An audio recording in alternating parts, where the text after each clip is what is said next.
حقائق و واقعات نے ثابت کیا ہے کہ امریکی و مغربی میڈیا بھی مکمل طور پر آزاد میڈیا نہیں ہے۔ ان کی لگامیں بھی اپنے اپنے ممالک کی بعض نادیدہ ایجنسیوں کے آہنی ہاتھوں میں ہیں۔ ان آہنی ہاتھوں نے امریکہ و مغرب کے معصوم شہریوں کے اذہان و قلوب کو میڈیا کے زندان خانوں میں یرغمال بنا رکھا ہے۔ امریکی اور دوسرے مغربی ممالک کو یہ تو بتایا جاتا ہے کہ فلاں ملک میں کتنے لوگ قتل ہو رہے ہیں، لیکن یہ نہیں بتایا جاتا کہ امریکہ ہی میں روزانہ کے حساب سے کتنے افراد دوسروں کی رائفلز کا نشانہ بنتے ہیں۔ اسی پالیسی پر عمل درآمد کرتے ہوئے امریکی میڈیا اپنے ملک کو ایک غیر محفوظ ملک ثابت کرتا آ رہا ہے اور دوسرے ممالک کو غیر محفوظ ملک ثابت کرنے کی کوشش کرتا رہا ہے۔ لیکن اس بار خود امریکی نشریاتی ادارے CNN کی اپنی ایک رپورٹ نے امریکہ کو ایک غیر محفوظ ملک ثابت کر دیا۔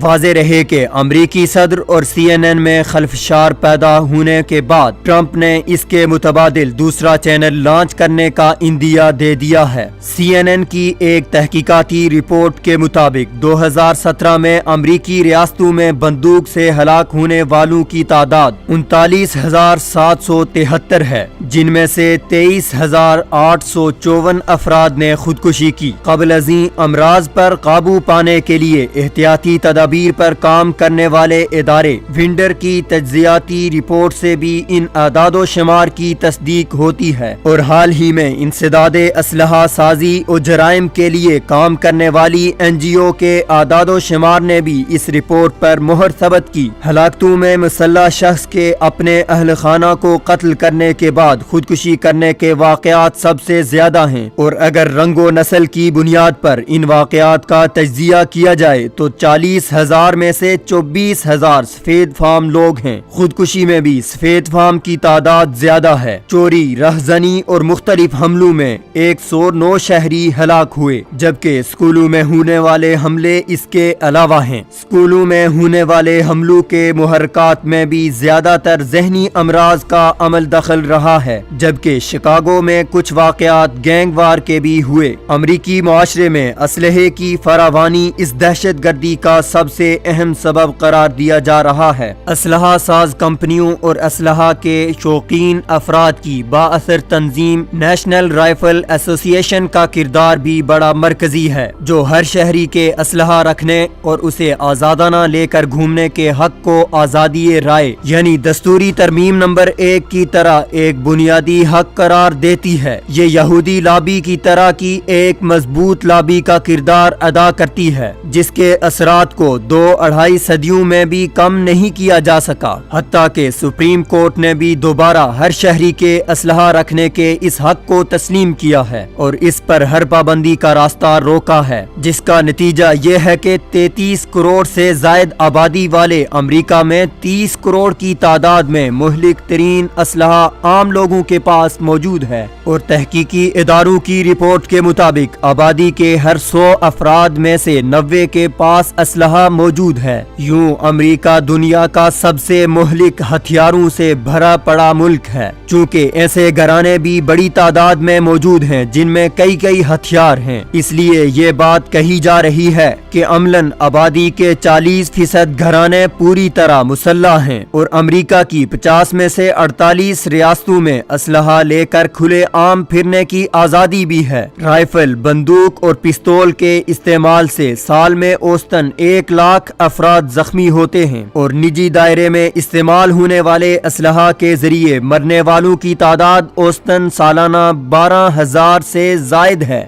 گویا 9/11 میں جتنے افراد ہلاک ہوئے ان سے 4 گنا زیادہ ہر سال امریکہ میں عام انسانوں کے درمیان اسلحے کے استعمال سے ہلاک ہوتے ہیں، اور اگر اس تعداد کا موازنہ افغانستان میں امریکی اور نیٹو افواج کی ہلاکتوں سے کیا جائے تو 17 سال میں مارے جانے والے فوجیوں سے بھی یہ سالانہ اوسط 4 گنا زیادہ ہے۔ نیز ترقی یافتہ ممالک میں اسلحے سے ہلاک ہونے والوں کی جو اوسط ہے، امریکہ میں یہ شرح اس سے 15 گنا زیادہ ہے۔